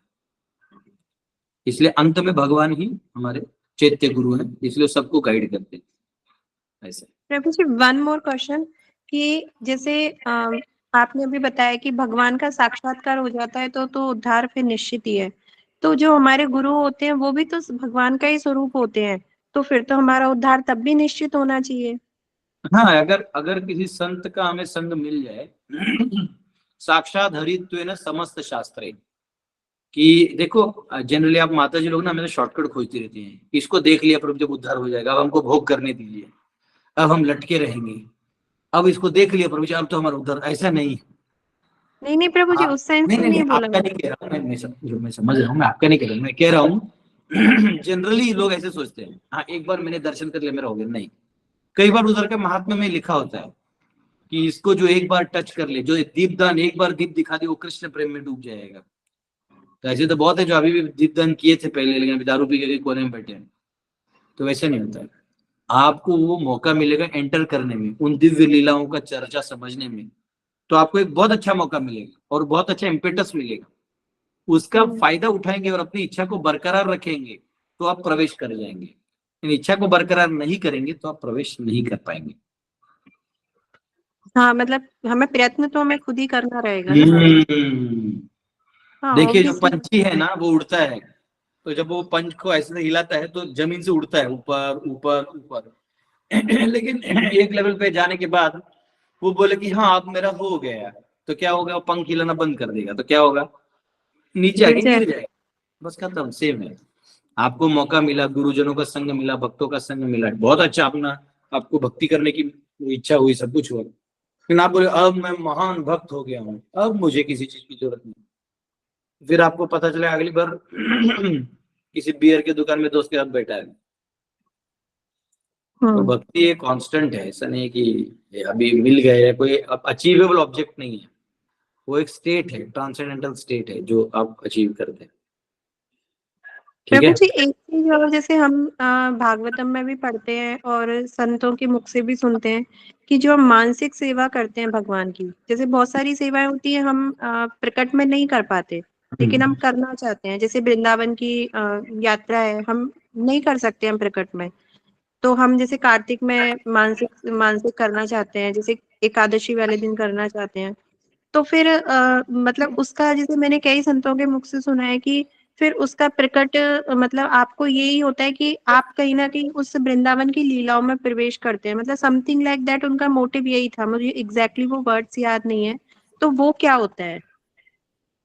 नहीं, क्योंकि देखिए आप अपना शरीर वहां ले जाते हैं तो स्वाभाविक है ब्रज का रज लगेगा, वो अलग है, लेकिन वहां जाके आप भगवान की लीला का स्मरण करते हैं, है ना, और उसमें डूब जाते। लीलाएं हमेशा नित्य होती रहती है क्योंकि वो एक्चुअल वृंदावन। तो आप जब अपने घर में बैठ के वहां तो चली जाती है, तो एक्चुअली आप वहां पहुंच जाते हैं। You are your mind is, तो आप हैं यहाँ पे, पहुंच वहां गए, ऐसा है। तो उसका परिणाम जो है भक्ति का, वो उसके ऊपर आएगा ही आएगा, तो आपके ऊपर उसका इफेक्ट होगा। ठीक है, हम मतलब मन से जो हम कर रहे हैं तो मन के ऊपर इम्पैक्ट आएगा उस चीज का, लेकिन ब्रज का रज नहीं लगे। तो ब्रज का रस तो प्रभु जी हम अपने घर में लाके भी रोजाना लगा सकते हैं ना, मतलब एक लगने के लिए आपको वही सॉल्यूशन है ये। अब माता जी लोग शॉर्टकट ही खोजते रहते, बस कहाँ से शॉर्टकट कोई प्रीचर बोल दे उसमें घुसेंगे प्रभु जी, लेकिन हर कोई तो वृंदावन जाके भी नहीं रह सकता ना, you have to complete your duties. वो मैं समझ रहा हूँ, वो ड्यूटी कंप्लीट करना है, फिर भी शॉर्टकट तो खोजते रहना फिर भी। प्रभु जी, लेकिन माता जी और प्रभु जी में फर्क है ना, तो उसके कारण भी छूट भी मिली हुई है। समझ रहा हूँ मैं। आपका पूछे माता जी क्या सवाल है? प्रभु जी थैंक यू। हरे कृष्णा प्रभु जी, पंचांग प्रणाम आपको। प्रभु जी मेरा प्रश्न आजकल थोड़ा सा मैं ये सोच रही थी कि जैसे ये चावल और गेहूं है, ये 2-4 दिन भी ना खाओ, मान लो फल खा लो, कुछ भी खा लो, लेकिन इससे क्या रिलेशन है कि जो हमारी शारीरिक तृप्ति है ये चावल गेहूं से ही क्यों होती है? अन्न है ना, अन्नमय कोश है हमारा शरीर जो है। अनम्यूट कर दिया। हमारा जो शरीर है ये अन्नमय कोश से बना हुआ है। तो अन्न में स्पेशली एक्चुअली जो जमीन से उगता है उसको अन्न बोलते हैं, ये वाली चीजें स्पेशली ग्रेन्स टाइप। और फल इत्यादि जो है ना ये सात्विक आहार में आते हैं, है ना, ये रस इत्यादि में आए, इसलिए फल का जूस भी बनता है। चावल जो है, चावल अनाज, ये अनाज टाइप है, तो इसलिए उसका सेटिस्फेक्शन है। बाकी साइंटिफिकली लोग कार्बोहाइड्रेट ये वो फलाना ढिमका बोल सकते हैं, और इससे ज्यादा मैं नहीं जानता, इसलिए क्या बोलूं मैं आपको इस टाइम। क्या प्रभु जी इसका हमारे साथ मतलब कोई रिश्ता है? हमारे साथ तो कोई रिश्ता नहीं है।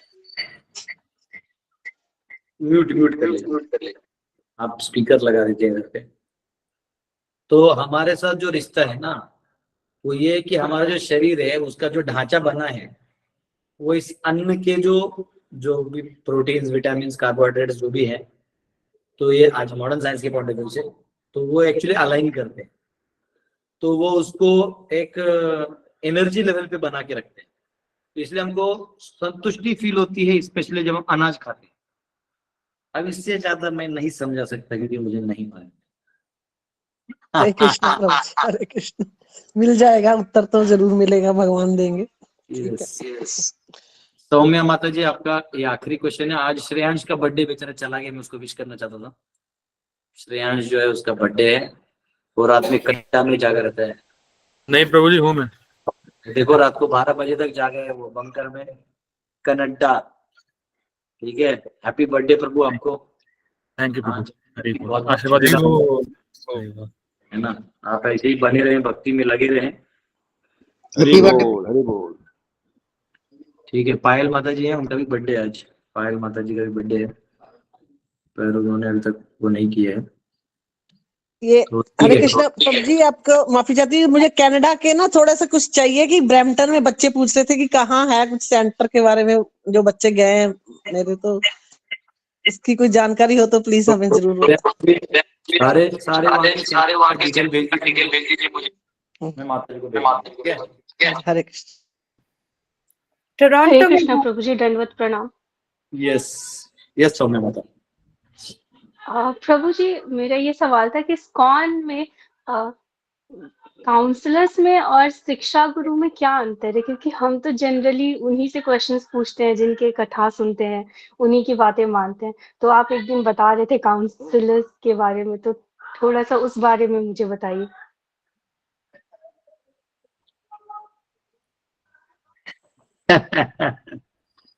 इसके ऊपर लंबा चर्चा उस दिन कर दिया था, मतलब क्या है समझना इसमें एग्जैक्टली क्या है। शिक्षा गुरु कोई भी हो सकता है जो आपको भगवान के बारे में ज्ञान दे रहा है। प्रभु जी ये कंफ्यूजन था ना कि मैं एक दिन यूट्यूब पे अमोघ लीला प्रभु जी का सुन रही थी लेक्चर, तो वो बता रहे थे कि गुरु की आज्ञा का कभी वो नहीं करना चाहिए। जैसे कि अगर किसी नदी में जाना वर्जित है, लेकिन गुरु कह रहे हैं कि जाना है, तो आपको उसी में जाकर के और मोक्ष मिलेगा।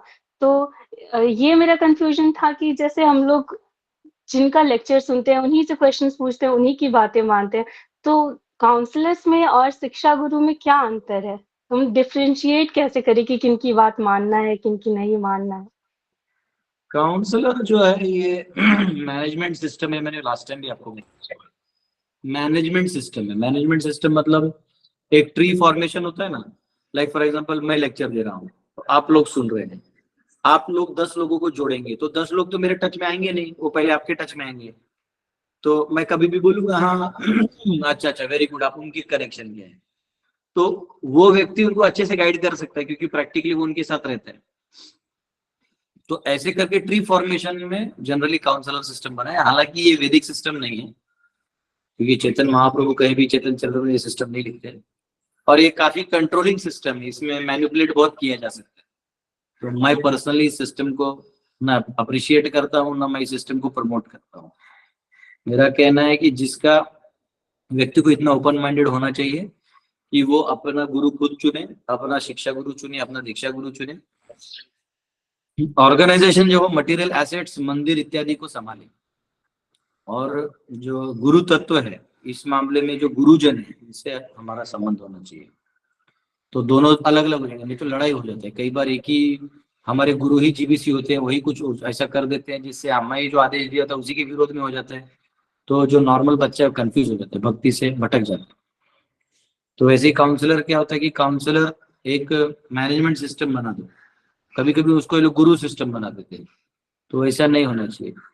यही तुम्हारा काउंसलर है, यही तुम्हारा उद्धार करेगा, तो जबरदस्ती हो गया।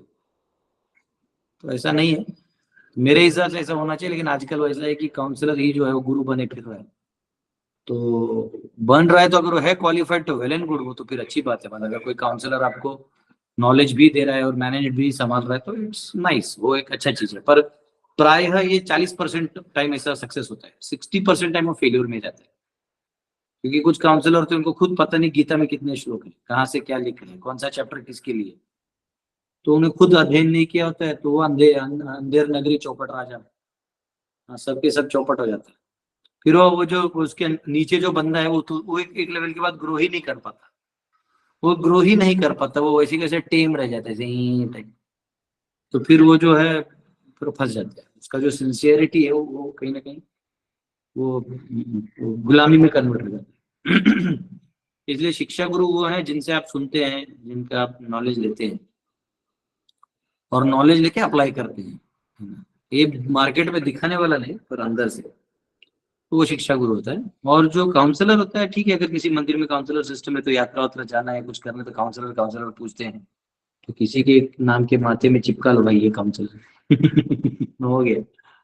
मैं तो वो भी नहीं रखा हूँ, मैं बोला ये सब क्यों चाहिए, सिस्टम ठीक है, दिखने में अच्छा दिखता है, समाओ इसके ड्रॉबैक्स ज्यादा है।